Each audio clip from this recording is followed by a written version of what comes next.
السلام علیکم ورحمۃ اللہ وبرکاتہ۔ تحفہ یا علی علیہ السلام مدد مومنین، سیرت آل محمد علیہ الصلاۃ والسلام کی اس سیریز کی ایک نئی ویڈیو کے ساتھ آپ کی خدمت میں حاضر ہیں۔ مومنین، آج کی ویڈیو انتہائی خاص اور انتہائی دلچسپ ہے۔ آج ہم اس ویڈیو میں ڈسکس کریں گے کہ کیا پیغمبر اسلام حضرت محمد مصطفیٰ صلی اللہ علیہ وآلہ وسلم نے دائی حلیمہ کا دودھ پیا تھا؟ اس کے ساتھ ہم ڈسکس کریں گے اپنے پیارے نبی حضرت محمد مصطفیٰ صلی اللہ علیہ وآلہ وسلم کی تاریخ ولادت۔ اس کے ساتھ ہی ہم ڈسکس کریں گے آپ صلی اللہ علیہ وآلہ وسلم کی پرورش و پرداخت اور آپ صلی اللہ علیہ وآلہ وسلم کا بچپنا۔ اس لیے تمام مومنین و مومنات سے میری گزارش ہے کہ ویڈیو کو سکپ نہ کیجیے گا، مکمل دیکھیے گا۔ انشاءاللہ یہ ویڈیو آپ کے علم میں اضافے کا باعث بنے گی۔ اس کے ساتھ مومنین و مومنات سے ایک گزارش اور ہے کہ ثواب کی نیت سے ہمارے یوٹیوب چینل زوار سید اظہر حسین ہمدانی کو لازمی سبسکرائب کر لیں، ساتھ والے بیل آئیکن کو پریس کر کے آل کا آپشن سلیکٹ کر لیں۔ مومنین، اگر آپ ثواب کی نیت سے ہمارے چینل کو سبسکرائب کریں گے تو جب تک آپ کی سبسکرپشن میں ہمارا چینل رہے گا، آپ کے نامہ اعمال میں اجر و ثواب لکھا جاتا رہے گا۔ جی مومنین، تو چلتے ہیں ویڈیو کی طرف۔ مومنین، کتاب 14 ستارے پیج 47، آپ صلی اللہ علیہ وآلہ وسلم کی تاریخ ولادت۔ صاحب کتاب لکھتے ہیں، آپ صلی اللہ علیہ وآلہ وسلم کی تاریخ ولادت میں اختلاف ہے۔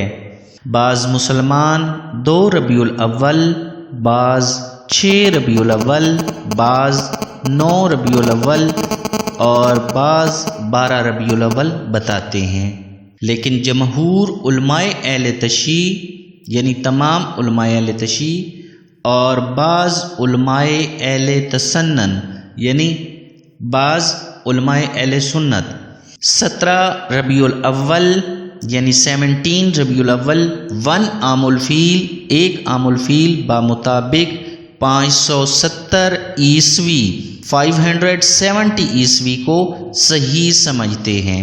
علامہ مجلسی علیہ الرحمہ حیات القلوب جلد 2 پیج 44 میں تحریر فرماتے ہیں کہ علماء امامیہ کا اس پر اجماع و اتفاق ہے کہ آپ صلی اللہ علیہ وآلہ وسلم 17 ربیع الاول یعنی 17 ربیع الاول 1 عام الفیل 1 عام الفیل یوم جمعہ بوقت شب یا بوقت صبح صادق شعب ابی طالب میں پیدا ہوئے۔ اس وقت نوشیروان کسریٰ کی حکومت کا 42واں سال تھا۔ جی مومنین، یہ تو تھا ہمارے پیارے نبی حضرت محمد مصطفیٰ صلی اللہ علیہ وآلہ وسلم کی تاریخ ولادت کا بیان۔ جی مومنین، اسی پیج 47 کی دوسری ہیڈنگ، آپ صلی اللہ علیہ وآلہ وسلم کی پرورش و پرداخت اور آپ صلی اللہ علیہ وآلہ وسلم کا بچپنا۔ مورخ ذاکر حسین لکھتے ہیں کہ باروایت آپ صلی اللہ علیہ وآلہ وسلم کے پیدا ہونے سے پہلے اور باروایت آپ صلی اللہ علیہ وآلہ وسلم 2 ماہ کے بھی نہ ہونے پائے تھے کہ آپ صلی اللہ علیہ وآلہ وسلم کے والد حضرت عبداللہ علیہ السلام کا انتقال بمقام مدینہ ہو گیا، کیونکہ وہاں تجارت کے لیے گئے تھے۔ انہوں نے سوائے 5 اونٹ اور چند بھیڑوں اور 1 حبشی کنیز برکت یعنی ام ایمن کہ اور کچھ ورثہ میں نہ چھوڑا۔ حضرت آمنہ علیہ السلام کو حضرت عبداللہ علیہ السلام کی وفات کا اتنا صدمہ ہوا کہ دودھ خشک ہو گیا۔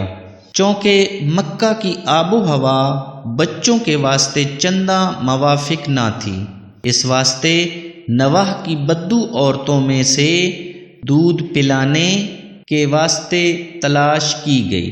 انا کے دستیاب ہونے تک ابو لہب کی کنیز صوبیہ نے حضرت صلی اللہ علیہ وآلہ وسلم کو 3-4 مہینے تک دودھ پلایا۔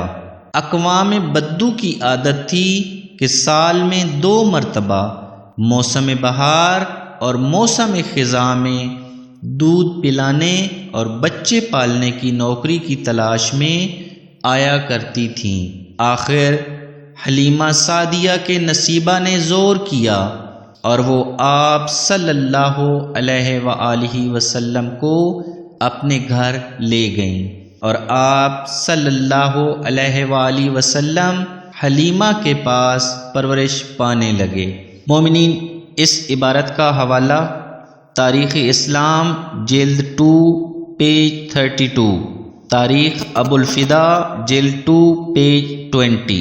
اب ذرا آگے سنیے، صاحب کتاب لکھتے ہیں، مجھے اس تحریر کے اس جزو سے رسول خدا صلی اللہ علیہ وآلہ وسلم کو صوبیہ اور حلیمہ نے دودھ پلایا اتفاق نہیں ہے۔ مومنین، صاحب کتاب نے اس بابت پیج نمبر 48 پہ ایک حاشیہ دیا ہے۔ انشاءاللہ اس عبارت کے بعد وہ حاشیہ بھی آپ کی خدمت میں پیش کریں گے، جس سے واضح ہو جائے گا کہ کیا ہم پیغمبر اسلام صلی اللہ علیہ وآلہ وسلم نے دائی حلیمہ کا دودھ پیا یا نہیں۔ آگے صاحب کتاب لکھتے ہیں، مورخین کا بیان ہے کہ آپ صلی اللہ علیہ وآلہ وسلم میں نمو کی قوت اپنے سن کے اعتبار سے بہت زیادہ تھی۔ جب 3 ماہ کے ہوئے تو کھڑے ہونے لگے، اور جب 7 ماہ کے ہوئے تو چلنے لگے۔ 8ویں مہینے اچھی طرح بولنے لگے۔ 9ویں مہینے اس فصاحت سے کلام کرنے لگے کہ سننے والوں کو حیرت ہوتی تھی۔ جی مومنین، اب آتے ہیں پیج نمبر 48 کے حاشیہ کی طرف۔ صاحب کتاب لکھتے ہیں، اگرچہ تقریباً تمام مورخین نے صوبیہ اور حلیمہ کے متعلق یہ لکھا ہے کہ ان عورتوں نے حضرت رسول کریم صلی اللہ علیہ وآلہ وسلم کو دودھ پلایا تھا، اور تھوڑے دنوں نہیں بلکہ کافی عرصہ تک پلایا تھا۔ صاحب کتاب لکھتے ہیں، لیکن میرے نزدیک یہ درست نہیں ہے، کیونکہ دنیا کی کسی تاریخ میں یہ نہیں ہے کہ کسی نبی کو اس کی ماں کے علاوہ کسی اور نے دودھ پلایا ہو۔ حضرت نوح علیہ السلام سے حضرت عیسیٰ علیہ السلام تک کے حالات دیکھے جائیں، کوئی ایک مثال بھی ایسی نہ ملے گی جس سے رسول خدا صلی اللہ علیہ وآلہ وسلم کو حلیمہ وغیرہ کے دودھ پلانے کی تائید ہوتی ہو۔ اور ہمیں تو ایسا نظر آتا ہے کہ جیسے قدرت کو اس امر پر اصرار شدید تھا کہ وہ اپنے نبی کو اس کی ماں ہی کا دودھ پلوائے۔ مثال کے لیے حضرت ابراہیم علیہ السلام اور حضرت موسیٰ علیہ السلام کا واقعہ دیکھ لیجئے اور اندازہ لگائیے کہ کن ناسازگار حالات و واقعات میں ان کی ماں کو دودھ پلانے کے لیے ان تک پہنچایا گیا، اور جب ایسا دیکھا کہ ماں کے پہنچنے میں دیر ہو رہی ہے تو خود اسی بچے کے انگوٹھے سے دودھ پیدا کر دیا، جیسا کہ حضرت ابراہیم علیہ السلام کے لیے ہوا۔ مطلب یہ تھا کہ اگر بچے کو ماں کا دودھ دستیاب نہ ہو سکے تو کسی دوسرے طریقے سے شکم سیری ہو جائے۔ صاحب کتاب لکھتے ہیں، دریں حالات میری سمجھ میں نہیں آتا کہ انبیاء ما سبق کے طریقے اور اصول سے ہٹ کر رسول کریم صلی اللہ علیہ وآلہ وسلم کو ماں کے علاوہ کسی دوسری عورت کے دودھ پلانے کو کیوں کر تسلیم کر لیا جائے، خصوصاً ایسی صورت میں جب کہ یہ تسلیم شدہ ہو۔ لحمۃ الرضا کا لحمۃ النسب، دودھ سے جو گوشت پیدا ہوتا ہے وہ نسب کے گوشت و پوست کے مانند ہوتا ہے۔ وَيَرْحَمْ مِنَ الرَّضَاعِ مَا يَرْحَمْ مِنَ النَّسْبِ، اور دودھ پینے سے وہ رشتہ ناجائز ہو جاتا ہے جو نسب سے ناجائز ہوتا ہے۔ یہاں پہ صاحب کتاب نے ایک کتاب کا حوالہ دیا ہے، مفردات امام راغب اصفہانی، پیج نمبر 62۔ یہاں پہ صاحب کتاب نے تو ایک کتاب کا حوالہ دیا ہے، لیکن اس چیز کی تائید سورہ نساء سے بھی ہوتی ہے۔ آگے صاحب کتاب لکھتے ہیں، اور پھر ایسی صورت میں جب کہ ماں موجود تھیں اور عہد رضاعت تک کے بعد تک زندہ رہیں، یعنی دودھ پلانے کی مدت تک آپ صلی اللہ علیہ وآلہ وسلم کی والدہ ماجدہ زندہ تھیں، میں تو یہ سمجھتا ہوں کہ حضرت صلی اللہ علیہ وآلہ وسلم کو جناب آمنہ علیہ السلام نے دودھ پلایا تھا، اور صوبیہ و حلیمہ نے ان کی پرورش و پرداخت کی تھی۔ مومنین، پیغمبر اسلام حضرت محمد مصطفیٰ صلی اللہ علیہ وآلہ وسلم کی پرورش کرنے کا مرتبہ بھی بہت بلند ہے۔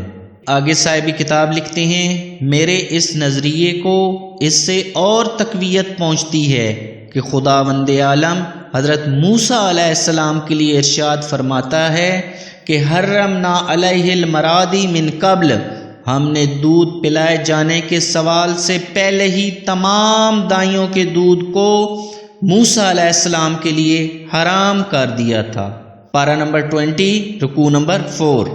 یہ کیسے ممکن ہے کہ خداوند عالم حضرت موسیٰ علیہ السلام کو ماں کے علاوہ کسی کے بھی دودھ پینے سے بچانے کا اتنا اہتمام کرے، اور فخر موسیٰ علیہ السلام حضرت محمد مصطفیٰ صلی اللہ علیہ وآلہ وسلم کو اس طرح نظر انداز کر دے کہ ایسی عورتیں انہیں دودھ پلائیں جن کا اسلام بھی واضح نہیں ہے۔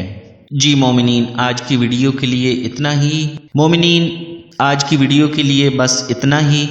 امید کرتا ہوں کہ آج کی ویڈیو آپ کے علم میں اضافہ کرے گی۔ تمام مومنین و مومنات سے ایک بار پھر میری گزارش ہے، ہمارے یوٹیوب چینل زوار سید اظہر حسین ہمدانی کو لازمی سبسکرائب کر لیجئے، ساتھ والے بیل آئیکن کو پریس کر کے آل کا آپشن سلیکٹ کر لیں۔ مومنین، اگر ہماری ویڈیو پسند آئے پلیز اس کو لائک کر دیجئے گا، دوسرے مومنین تک یہ معلومات پہنچانے کے لیے اسے لازمی شیئر کر دیجئے گا۔